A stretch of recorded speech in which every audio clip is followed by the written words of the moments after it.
ഇപ്പോൾ നമ്മോടൊപ്പം മനഃശാസ്ത്രജ്ഞൻ കൂടിയായ ഡോക്ടർ ജയപ്രകാശ് ഈ ഘട്ടത്തിൽ നമ്മോടൊപ്പം ചേരുകയാണ്. ശ്രീ ജയപ്രകാശ്, വളരെ വേദനയുണ്ടാക്കുന്ന സംഭവങ്ങളാണ് കേരളത്തിൽ സംഭവിക്കുന്നത്. മറ്റ് സംസ്ഥാനങ്ങളെയൊക്കെ അപേക്ഷിച്ച് തുലവും കുറവാണ്. പക്ഷേ ഒരു നവോത്ഥാന കേരളത്തിൻ്റെ യശസ്സിന് ചേരാത്ത വിധം നോക്കൂ, തിരുവനന്തപുരത്ത് അന്ധവിശ്വാസത്തിൻ്റെ പേരിൽ ഒരു കുട്ടിയെ കിണറ്റിലേക്ക് എറിഞ്ഞുകൊള്ളുന്നു. ആ വാർത്തയും അതിൻ്റെ വിശകലനങ്ങളിലേക്ക് നമുക്ക് വരാം. അതിനു മുമ്പ് ഇപ്പോൾ ഏറ്റവും പ്രധാനപ്പെട്ട ഒരു സംഭവം, ക്രൂരമായ പീഡനം ഒരു ആൺ സുഹൃത്തിൽ നിന്നൊരു പെൺകുട്ടി നേരിടുകയാണ്. ഒരു 19കാരി, ഒരു 40 വയസ്സാകുന്ന ആൾക്കാർക്ക് പോലും പക്വതയില്ലാത്ത നാട്ടിൽ 19 വയസ്സുള്ള ഒരു പെൺകുട്ടിക്ക്, ശാരീരികവും മാനസികവുമായി പക്വത പോലും എത്താത്തൊരു കുട്ടിക്ക് നേരിടേണ്ടി വന്ന പീഡനങ്ങളെ സംബന്ധിച്ച് അവസാനം അവളിത് ആശുപത്രിയിൽ വിട പറയുകയാണ് അവളുടെ ജീവനോട്. എന്തൊരു ക്രൂരമായ സാഹചര്യം! എങ്ങനെയാണ് ഇതൊക്കെ രൂപപ്പെടുന്നത്? എങ്ങനെയാണ് ഇതിനെയൊക്കെ തടയാനാകുന്നത്? ഡോക്ടർ ജയപ്രകാശ്, ഇത് സമാനമായ സംഭവങ്ങൾ വളരെ കൂടുതലായിട്ട് ഇപ്പൊ റിപ്പോർട്ട് ചെയ്ത് വരുന്നുണ്ട്. ഈ പിന്നെ രണ്ട് വിഷയങ്ങളാണ് അജിത് ഷാ പറഞ്ഞത്. ഒന്ന്, അന്ധവിശ്വാസവുമായി ബന്ധപ്പെട്ട കാര്യങ്ങള്. രണ്ട്, ഈ കുട്ടികളിലെയും കൗമാരക്കാരിലെയും അല്ല, അന്ധവിശ്വാസത്തിൻ്റെ കാര്യത്തിലേക്ക് നമുക്കെത്താം അന്ധവിശ്വാസത്തിൻ്റെ കാര്യത്തിലേക്ക് നമുക്കെത്താം. പക്ഷേ ഇപ്പോൾ നമുക്ക് ഈ ഇതുകൂടി, ഈ ചോറ്റാനിക്കരയിൽ കുട്ടി പീഡനത്തിന് ഇരയായതും അതിൽ ആൺ സുഹൃത്ത് മയക്കുമരുന്നിന് അടിമയാവുന്നവർ പലരും പല വെബ്സൈറ്റുകളിലും പ്രചരിക്കുന്നുണ്ട്. ഈ മദ്യം പോലെയും പുകവലി പോലെയും ദോഷമില്ലാത്തതാണ് മയക്കുമരുന്ന് ഉപയോഗിക്കുന്നത്, കെമിക്കൽ മയക്കുമരുന്നാകാം എന്നൊക്കെ. അതൊക്കെയുള്ള തെറ്റിദ്ധാരണയാണ്. കാരണം അവൻ്റെ പോലും കൺട്രോളിലല്ലാതെ അവൻ മാറുകയാണ്. ഈ ക്രിമിനൽ സ്വഭാവം സമൂഹത്തിൽ വലിയ തോതിൽ വർദ്ധിച്ചു വരുന്നുണ്ട്. അതിന്റെ ക്രിമിനൽ സ്വഭാവത്തിന്റെ പ്രകടന രീതികളാണ്, വ്യത്യസ്തമായ പ്രകടന രീതികളാണ്. അത് പിന്നെ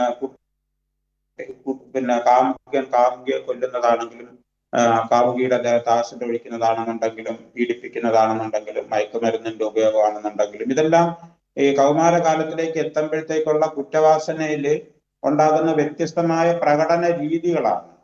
ഇതിപ്പോ ഞാൻ സ്ഥിരമായിട്ട് ആശുപത്രിയിൽ ഇരുന്ന് കുട്ടികളെ, കൗമാരക്കാരെയും കുറ്റവാസനയുള്ള കുട്ടികളെ കാണുമ്പോഴത്തേക്ക് അതിന്റെ പശ്ചാത്തലം ഞാനൊന്ന് പറയാം. ഈ കുട്ടികളുടെ സ്വഭാവ രീതി, ഇത്തരത്തിലുള്ള വ്യക്തികളുടെ സ്വഭാവ രീതി നമ്മൾ ശരിക്കും പറഞ്ഞു കഴിഞ്ഞാല് അവരുടെ കുട്ടിക്കാലത്ത് തന്നെ ഇത്തരത്തിലുള്ള സ്വഭാവ രീതികളുടെ വ്യത്യസ്തതകൾ കാണാൻ സാധിക്കും. പ്രത്യേകിച്ച് ആൺകുട്ടികളിൽ ഈ സ്വഭാവ രീതി, പിന്നെ മറ്റുള്ളവരെ ഉപദ്രവിക്കുന്ന തരത്തിലുള്ള സ്വഭാവ രീതി, ക്രൂരമായ തരത്തിലുള്ള സ്വഭാവ രീതികൾ, കടുത്ത വാശി, അക്രമ സ്വഭാവം, ഇതൊക്കെ തന്നെ ചെറിയ കുട്ടികൾ, 8ഉം 10ഉം വയസ്സൊക്കെ ഉള്ള കുട്ടികളിൽ തന്നെ നമുക്ക് ദർശിക്കാൻ കഴിയും. ഇത്തരത്തിലുള്ള കുട്ടികളിൽ കുറച്ചു പേരാണ് പിന്നീട് മുതിർന്നവരാകുമ്പോഴത്തേക്ക് ആന്റി സോഷ്യൽ പേഴ്സണാലിറ്റി ഡിസോർഡറും കുറ്റവാസനയൊക്കെയുള്ള സമൂഹമായിട്ട് മാറുന്നത്. അപ്പൊ അവർ ഈ കുട്ടിക്കാലത്തുള്ള ഈ കുറ്റ സ്വഭാവങ്ങളും, കുട്ടിക്കാലത്തെ ക്രൂരമായ സ്വഭാവ രീതികളും, അക്രമവാസനകളും, കടുത്ത വാശി സ്വഭാവവും ഒക്കെ കാണുമ്പോഴത്തേക്ക് സാധാരണഗതിയിൽ വളർത്തുന്നതിന്റെ രീതിയിൽ ഒരു പ്രത്യേകതയുണ്ട്. കുട്ടിയുടെ അച്ഛന്റെ അമ്മ പിന്നെ വീട്ടിലിരുന്ന് പറയും, അവനൊരു ആൺകുട്ടിയല്ലേ, അതങ്ങ് കൊടുത്തേക്ക്, ആൺകുട്ടികൾ ഇങ്ങനെയൊക്കെ തന്നെന്ന് പറയും. അപ്പൊ ഉദാഹരണത്തിന് ഇപ്പൊ ഒരു 2 ഐസ്ക്രീം ഒരു വീട്ടിൽ മേടിച്ച്, 2 കുട്ടികളുള്ള ഒരു വീട്ടിൽ 2 ഐസ്ക്രീം മേടിച്ച്, ഒരു ഐസ്ക്രീം ചേട്ടന് കൊടുത്തു, ഒരെണ്ണം അനിയത്തിക്ക് കൊടുക്കാൻ ഫ്രിഡ്ജിൽ വെച്ചിരിക്കുന്നു. അവിടെ ചേട്ടൻ ഇത് തിന്ന ചേട്ടൻ പറയുന്നത് എനിക്ക് മറ്റേതും കൂടെ വേണമെന്ന് പറയുന്നു. അപ്പോൾ അമ്മ പറയുന്നത് ചേച്ചിക്ക് അനിയത്തിക്ക് വെച്ചിരിക്കല്ലേ, നിനക്ക് അല്ല, നീ നിന്റെ പങ്ക് തിന്നില്ലേ? അപ്പോൾ അച്ഛന്റെ അമ്മ ഇരുന്ന് പറയും, ഓ അതാ ആൺകുട്ടിയല്ലേ, അവനത് മറ്റേ ഐസ്ക്രീം കൂടെ എടുത്ത് കൊടുത്തേക്ക്, അവൻ കഴിച്ചോട്ട്, അവർക്ക് പിന്നെ നമുക്ക് മേടിച്ചു കൊടുക്കാം. അപ്പോൾ ഇങ്ങനെ ഈ കുട്ടിക്കാലത്ത് തന്നെ ഇങ്ങനെ വളർന്നു വരുന്ന അതിലൊക്കെ ശ്രദ്ധിക്കണം. കാരണം ഈ കാണുന്ന പ്രേക്ഷകർ, ഇത് നിരവധിയായി ആയിരക്കണക്കിന് പേരെ, കുട്ടികളെ മനഃശാസ്ത്ര സംബന്ധിയായി, ശാസ്ത്ര സംബന്ധിയായി ചികിത്സിക്കുന്ന ഒരു ഡോക്ടർ കൂടിയാണ് ഡോക്ടർ ജയപ്രകാശ്. അദ്ദേഹത്തിൻ്റെ അനുഭവങ്ങളിൽ നിന്ന് പറയുകയാണ്, അവിടെ നിന്ന് തുടങ്ങണം, കതിരിന്മേലല്ല വളം വെക്കേണ്ടത്, അവിടെ നിന്ന് തുടങ്ങണം. പ്രേക്ഷകരുടെ ശ്രദ്ധയ്ക്ക് തുടരൂ ഡോക്ടർ ജയപ്രകാശ്. ഒരു മിനിറ്റ് എനിക്ക് തന്നാൽ ഞാൻ അതൊന്ന് പൂർത്തിയാക്കാം. തീർച്ചയായും. അങ്ങനെ വരുമ്പോഴത്തേക്ക് ഈ കുട്ടി വിചാരിക്കുന്നത്, ആൺകുട്ടി വിചാരിക്കുന്നത് ഞാനൊരു പ്രത്യേകതയുള്ള ആളാണ്, ഞാൻ ആൺകുട്ടിയാണ്, എല്ലാവരും എനിക്ക് വഴങ്ങേണ്ടതാണ്, എല്ലാം എനിക്കുള്ളതാണ്, ഞാൻ ഒന്നിനും വേണ്ടി വെയിറ്റ് ചെയ്യേണ്ട ആവശ്യമില്ല എന്നുള്ള ഒരു ചിന്താഗതിയിൽ ആൺകുട്ടി കൗമാരകാലത്തിലെത്തും. അപ്പൊ കൗമാരകാലത്തിലെത്തി പിന്നെ ഒരു 15 വയസ്സാകുമ്പോഴത്തേക്ക് ഒരു പെൺകുട്ടിയെ കണ്ട് ഇഷ്ടപ്പെട്ടപ്പോഴത്തേക്ക് പെൺകുട്ടിക്ക് ഒരു കത്ത് കൊടുക്കുന്നു. പെൺകുട്ടി ആ കത്ത് ചുരുട്ടി റോഡിലങ്ങ് എറിഞ്ഞു കളയുന്നു. അപ്പോഴത്തേക്കാണ് റിജക്ഷന്റെ ഒരു അനുഭവം ആദ്യമായിട്ട് കുട്ടിക്ക് ഉണ്ടാകുന്നത്. അപ്പോൾ ഇതുവരെ ആൺകുട്ടിയാണ്, ആൺകുട്ടിയല്ല, എല്ലാവരും ആൺകുട്ടിക്ക് വഴങ്ങേണ്ടതാണെന്നുള്ള ഒരു ചിന്താഗതിയിൽ വളർന്ന ഇത് ഈ പുരുഷാധിപത്യ സമൂഹത്തിൽ കുട്ടികളെ വളർത്തിക്കൊണ്ടുവരുന്ന രീതിക്ക് ഒരു എലിമെന്റ് ഇതിനകത്തുണ്ട്. അതെല്ലാം വെരി ഗുഡ്. അത് അത് അത് എല്ലാ കറക്റ്റാണ്, അത് തലവും കറക്റ്റാണ്.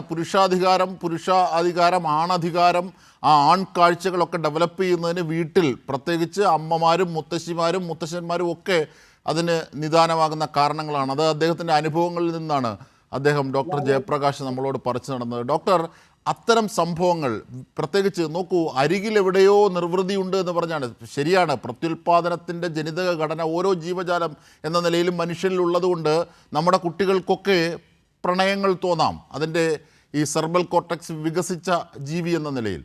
അപ്പോൾ സ്വാഭാവികമായും അരികിലെവിടെയോ നിർവൃതിയുണ്ട് എന്ന് പറഞ്ഞാണ് ഈ പ്രണയത്തിലേക്കൊക്കെ ഓടിയെടുക്കുന്നത്. അവിടെ നമ്മുടെ പെൺകുട്ടികളാണ്, ആൺകുട്ടികളല്ല, ആൺകുട്ടികൾ തുലവും കുറവാണ്, പെൺകുട്ടികളാണ് ഇരയായി പൊലിഞ്ഞു വീഴേണ്ടി വരുന്നത്. ആ സാഹചര്യം എങ്ങനെ മനസ്സിലാക്കണം? പൊസസീവ്നെസ് എന്നത് കരുതലാണോ? ടോക്സിക് അല്ലേ? അത് എങ്ങനെയാണ് നമ്മുടെ പെൺകുട്ടികൾക്ക് പറഞ്ഞു കൊടുക്കേണ്ടത്? പെൺകുട്ടികൾക്ക് പ്രത്യേകിച്ച്, കാരണം അവരാണ് ഇരകളാകുന്നത്, അവരെയാണ് ജാഗ്രതാക്കേണ്ടത്.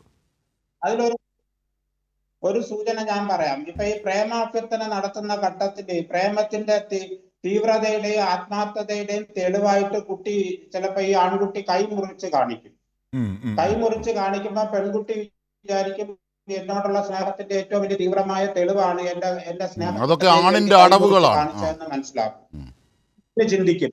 പക്ഷെ ഒരു കാര്യം നമ്മൾ അതിന്റെ മനഃശാസ്ത്രം, ഈ കൈമുറിച്ച കുട്ടിയുടെ മനഃശാസ്ത്രം നമ്മൾ കാണുന്നത്, ഇപ്പൊ ഒരു പ്രതിസന്ധി നേരിട്ടപ്പം സ്വന്തം നിലയിൽ സ്വന്തം കൈ മുറിച്ചു, ഇനി മറ്റൊരു പ്രതിസന്ധി ഘട്ടത്തിൽ കാമുകിയുടെ കഴുത്ത് മുറിക്കുക എന്നുള്ളതാണ്.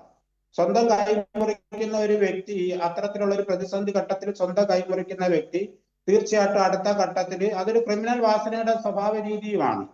അപ്പോൾ അത് അടുത്ത ഘട്ടത്തിൽ സമാനമായ മറ്റൊരു സാഹചര്യത്തിൽ പിന്നെ കാമുകിയുടെ കഴുത്തും മുറിക്കും, അല്ലെങ്കിൽ കാമുകിയുടെ കൈയും മുറിക്കും. അതുകൊണ്ട് നമ്മൾ കാണുന്നത് ഇത്തരത്തിലുള്ള തീവ്രമായ സ്വഭാവ പ്രകടന രീതികൾ പ്രേമത്തിന്റെ പേരിലാണെങ്കിലും മറ്റ് ഏതെങ്കിലും ഒരു ഒബ്ജക്റ്റിന്റെ നഷ്ടത്തിന്റെ, ഒബ്ജക്റ്റിന്റെ നേടുന്നതിന്റെ ഒരു കാര്യമാണെങ്കിലും ഇത്തരത്തിലുള്ള സ്വഭാവ രീതികൾ പ്രേമത്തിന്റെയോ അല്ലെങ്കിൽ നിഷ്കളങ്കതയുടെയോ അല്ലെങ്കിൽ ആത്മാർത്ഥതയുടെയോ തെളിവായിട്ട് കാണാൻ പാടില്ല. അത് ശരിക്കും പറഞ്ഞു കഴിഞ്ഞാൽ കുറ്റവാസനയുടെ സ്വഭാവ രീതിയാണെന്ന് നമ്മൾ കഴിയുന്ന അടുത്ത സാഹചര്യത്തിൽ തന്നെ ആ പ്രേമത്തിൽ നിന്ന് പിന്മാറുന്നതായിരിക്കും യഥാർത്ഥത്തിൽ ഇത്തരത്തിൽ ഞാൻ ഈ പറഞ്ഞ അതാണ് തീർച്ചയായും. അതായത് നോ എന്ന് പറയേണ്ടിടത്ത് പറയാനുള്ള ആർജവം ഉണ്ടാകണം.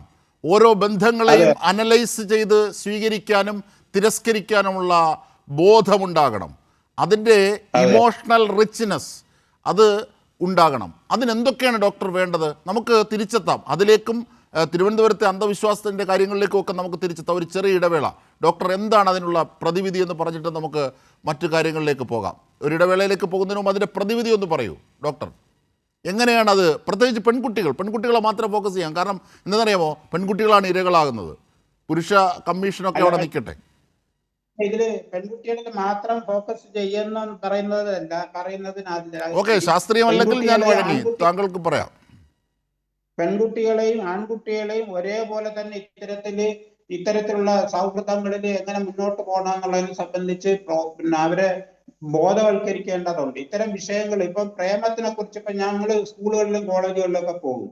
അപ്പോൾ അവിടെ ഞങ്ങളുടെ അടുത്ത് കുട്ടികൾ നമ്മൾ പറയാൻ ആഗ്രഹിക്കുന്ന ഒരു വിഷയം എന്ന് പറഞ്ഞു കഴിഞ്ഞാൽ പ്രേമത്തെ കുറിച്ചിട്ട് പറയാനാണ്. പക്ഷെ ഈ പ്രേമത്തെ കുറിച്ചിട്ട് സ്കൂളുകളിലോ ഹൈസ്കൂളുകളിലോ ഹയർ സെക്കൻഡറി സ്കൂളുകളിലോ ഒക്കെ തന്നെ കുട്ടികൾ ആഗ്രഹിക്കുന്ന വിഷയമാണ്. പക്ഷെ ഇത് ചർച്ച ചെയ്യപ്പെടുന്നില്ല.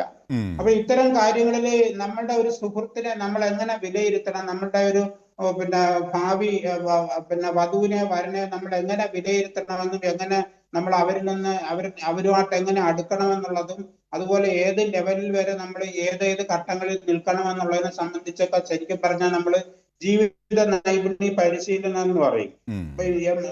വൈകാരികമായ സാക്ഷരത, നമ്മൾ നേരത്തെ ഞാൻ പറഞ്ഞ സമാനമായ സാഹചര്യങ്ങളിൽ പെട്ടെന്ന് ഈ കൈമുറിച്ച് കഴിയുമ്പോഴത്തേക്ക് വീണു പോകാതെ അവിടെ പിടിച്ചു നിന്നുകൊണ്ട് മറുവശത്ത് നിൽക്കുന്ന വ്യക്തിയെ വിലയിരുത്താനുള്ള അയാളുടെ സ്വഭാവത്തിനെ അല്ലെങ്കിൽ അവളുടെ സ്വഭാവത്തിനെ വിലയിരുത്താനുള്ള ശേഷി, അതിനാണ് ലൈഫ് സ്കിൽ ട്രെയിനിങ് എന്ന് പറയുന്നത്, ജീവിത നൈപുണ്യ പരിശീലനം. ഇത്തരത്തിലുള്ള പരിശീലനങ്ങൾ കുട്ടിക്കാലത്ത് തന്നെ പല പ്രതിസന്ധികളെയും നേരിടുന്നതിന് വേണ്ടിയുള്ള ജീവിത നൈപുണ്യ പരിശീലനങ്ങളും വൈകാരിക ക്ഷമത നേടുന്നതിനുള്ള പരിശീലനങ്ങളും കുടുംബത്തിനകത്തു നിന്ന് തുടങ്ങേണ്ടതുണ്ട്. പ്രത്യേകിച്ച് നമ്മളൊരു പങ്കാളി കണ്ടെത്തുമ്പോൾ തീർച്ചയായും ഇനിയിപ്പോ വിവാഹത്തിൽ ഒടുങ്ങുന്നതായാലും അല്ലേലും സൗഹൃദങ്ങൾ, പ്രണയങ്ങൾ ഒക്കെ എങ്ങനെയാണ് കൈകാര്യം ചെയ്യേണ്ടത് എന്നതിനെ സംബന്ധിച്ച്, അതിൻ്റെ പക്വതയെ സംബന്ധിച്ച്, അത് ആസ്വാദനത്തിൻ്റെ തലങ്ങളിൽ അല്ലാതെ പോകുന്ന ഒരു ഘട്ടത്തിൽ എങ്ങനെയാണ് ഇടപെടേണ്ടത്? പക്ഷേ അതിനെയൊക്കെ സെക്ഷൽ വിദ്യാഭ്യാസത്തിൻ്റെ കാര്യത്തിലായാലും ഇത്തരത്തിൽ താങ്കൾ പറഞ്ഞതുപോലെ ജീവിത നൈപുണ്യ പരിശീലനത്തിൻ്റെ കാര്യത്തിലായാലും ഒക്കെ മലയാളിയുടെ ഹിപ്പോക്രസി പലപ്പോഴും കാപട്യം അതിനെ അനുവദിക്കില്ല. അതാണ് ഈ ശാസ്ത്രീയമായ കാര്യങ്ങളിൽ നിന്ന് അവൻ സ്കിപ്പായി പോകുന്നത്. വളരെ നല്ലൊരു ഉപദേശമാണ് ഡോക്ടർ ജയപ്രകാശ് നൽകുന്നത്.